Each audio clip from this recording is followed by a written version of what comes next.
watching Fox Carolina, the Midday News. Welcome back to the Midday News on Fox Carolina. A local Marine is crossing off a bucket list dream. Mike Hudson completed the Marine Corps Marathon in Washington, D.C. last month with the help of a dear friend and a custom-made wheelchair to help him cross the finish line. And joining me now in studio is Mike, so thanks so much for stopping in. Absolutely. Thank you for having me. Absolutely. Can you first talk a little bit about why competing in the Marine Corps Marathon has been a dream of yours? You know, I was in the Marine Corps, and that was on my bucket list to do. You know, we're used to running long distances, not marathon distances, but, you know, it was one of those things I thought was gone after my injury. I reached out to Cameron, and instantaneously he said, I'll do it for you, but let's do it together. Yeah, speaking of Cameron, that is your friend who helped you participate in this. Right. Talk to me a little bit more about the two of you connected and how you kind of decided that you were going to go for it. You know, I said instantaneously, it was one of those things. I've known Cameron for a long time. We have a lot of similarities. We both went to the same high school, both graduated from Lander University. Him and my brother do a lot of activities and exercises together. And, you know, he was just my go-to guy. I knew he's an ultra-marathon guy. I wanted him to do it for our nonprofit. And I reached out and said, Cameron, would you run in my stead?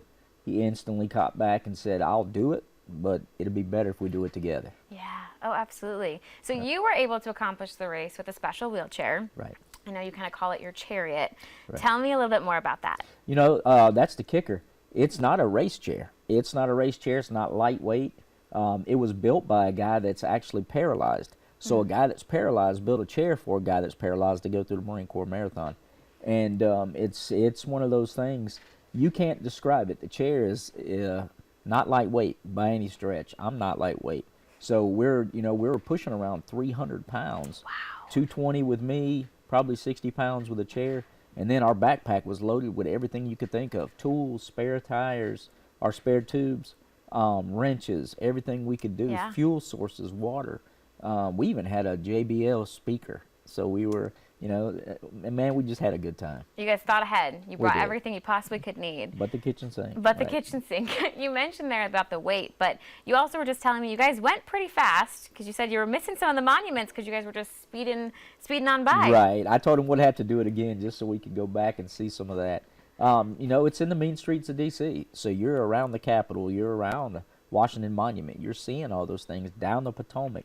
So, you know, not only we were making history, we were amongst history. Yeah. But it is in these streets, and 27,000 other people. What a beautiful venue for a marathon. I'm not a runner, but that would maybe make me consider doing a race if I could pass all those monuments. You kind of already answered my next question, but would you do this race again? I would. I don't know that Cameron would. I don't know. And that's the kicker. You know, we qualified in the top 17%. That's what people do not understand. We did it in less than 4 hours. He was really trucking through. We had no breaks. And we stopped 3 different times along the way to refuel on water, to make sure he had enough sugar intake, and, you know, just enough to keep his energy up. But we qualified for the Boston Marathon and other marathons. We qualified so fast. And we came in the top 17%.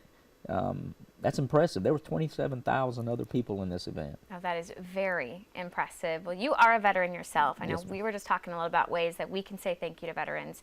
So what would be some good ways for some of us that want to say thank you? Where can we start? You know, we're just guys and girls like everybody else. And it's just we had a pleasure to serve. I was still in the Marine Corps Reserves when I got hurt.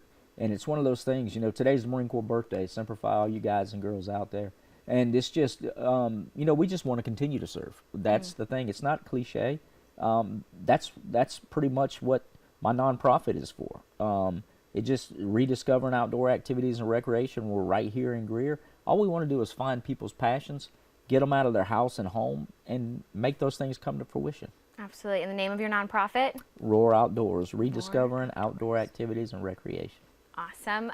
Any plans to do Boston? You said you qualified. Are we thinking about it? Oh, no, he shut that down pretty quick. Cameron said no. Yeah, no. He shut that down pretty fast. Well, it's still a very exciting accomplishment. Thank you so much for stopping by Midday today, and thank you for your service. Thank you.